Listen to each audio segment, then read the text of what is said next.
of actually how the cells work, and you will have more knowledge than most doctors in the world today because they still believe in the genes. You are made out of 50 trillion cells, and the cells are the living entities. So you are a community, not a single person. Every cell in your body has minus voltage on the inside and positive voltage on the outside. Every live cell is a battery.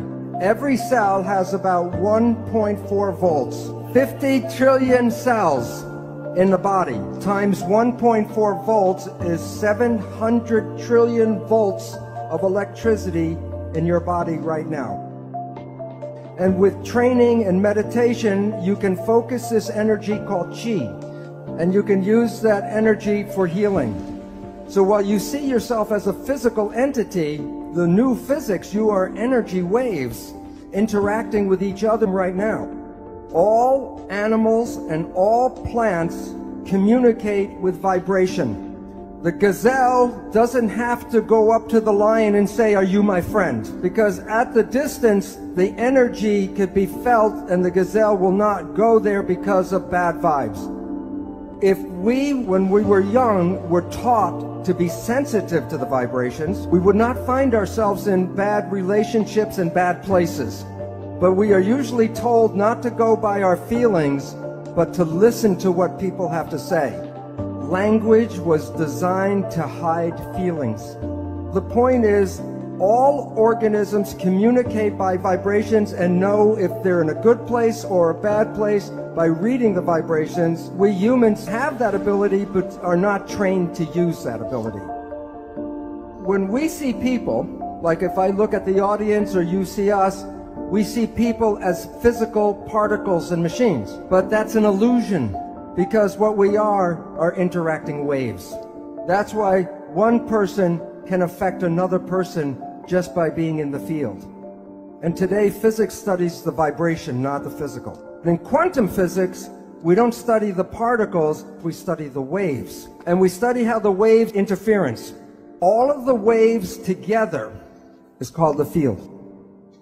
So you're made out of atoms, but you also are the field. You are connected to everything because you can't separate waves. Now I'm going to show you how your thoughts go out and affect your life on the outside.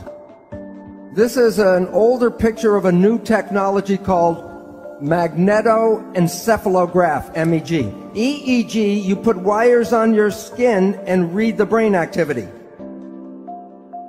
MEG, the probe does not even touch the head. You can read your brain activity outside of your head. It's not magic. Your thoughts are not contained in your head. As I talked about, people are not particles, they're waves. And waves become entangled with each other. The people that you get connected to, you are entangled with. And many people are familiar, if you think about someone or talk about someone you haven't seen for years. And I say, "Oh, I haven't seen my friend John in 10 years. And the phone rings and it's John. Or a letter comes in the mail from John. It's like the placebo nocebo. When you think very positive thoughts of someone, they make an effort to get in touch with you. But it works both ways. If you have a negative thought about somebody, wherever they are, they will create negative talk about you. So it's very important to recognize your thoughts and your judgments are not just connected to you, they're connected to the people you talk about. So people know that if you hit the right frequency, you can cause a crystal goblet to explode. It's called harmonic resonance or constructive interference. You are like a tuning fork with your brain, and you're broadcasting frequencies of your thoughts. Which goblet is going to respond to your thoughts? The one that is harmonically resonant with your thoughts. If you live in fear, you're not going to activate the Dalai Lama, but you may get Scarface to show up.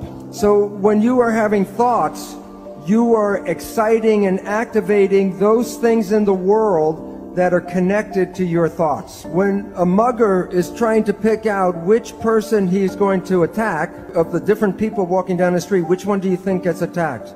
The one who is most afraid. Because the one who is most afraid will resonate, and that means that the mugger doesn't have to do anything, go boo, and everyone will give him everything. But while it works for individuals, it is very powerful when a whole group of people have the same thoughts. You can't make a war unless enough people are ready to make a war. I'm going to show a picture of mass action here, and it relates to in New York City 1 year after 9/11. So this is September 11th, 2002, the 1-year anniversary of 9/11. What was everybody in New York thinking about that day? The winning number, 911, because we collectively create the reality. So when you look at yourself, you're not a single entity, but you are a community of 50 trillion cells. But it's important to understand the word community. Every cell is intelligent, but when they're in a community, they give up their personal intelligence and respond to the central voice. So that the community represents a thing, one thing called an organism. And in that community, that a cell must follow what the central voice is. And if the central voice says to die, the cells will die. So the central voice is the mind. And I will be talking about the nature of the two parts of the mind and why we have trouble sometimes controlling our life. So what I would talk about is the role of how this mind works. First, there are signals from the environment, the internal and external environment. The brain, the function of the brain is to perceive the signals and then interpret those signals and then send the information to the cells to control the behavior and the genetics. So the function of the brain is perception, and from that creates the mind. Now, we have heard of something called the placebo effect, right?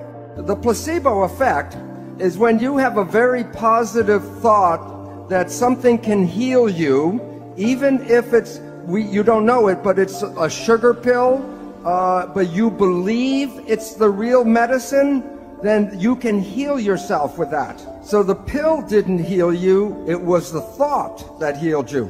Statistics reveal that 1/3 of all medical healings, including surgery, are the result of the placebo effect. Now, the issue is that the placebo effect is when you have positive thinking. What about negative thinking? And this is what medicine does not tell you, is that there is negative thinking, and it's called the nocebo effect. And in the same power that positive thinking can heal you, negative thinking can kill you. They're both the same effect. One is more positive, one is more negative, but the effects are exactly the same on your health. One will heal you, and the other can make you sick. The point is that negative thinking can create all the effects of chemotherapy. Now think about this. If a doctor tells you you have a disease, or the doctor tells you you're going to die, and you believe the doctor because he's the professional, the belief will give you a disease and can cause you to die. In the United States, in the South, there's a religious group called the Baptist Fundamentalists. And this one group works themselves up into a state of ecstasy, religious ecstasy. And they believe God protects them. And so they will work with snakes, poisonous snakes like rattlesnakes, and they will even get bitten by the snake and nothing happens to them. Now look at this though.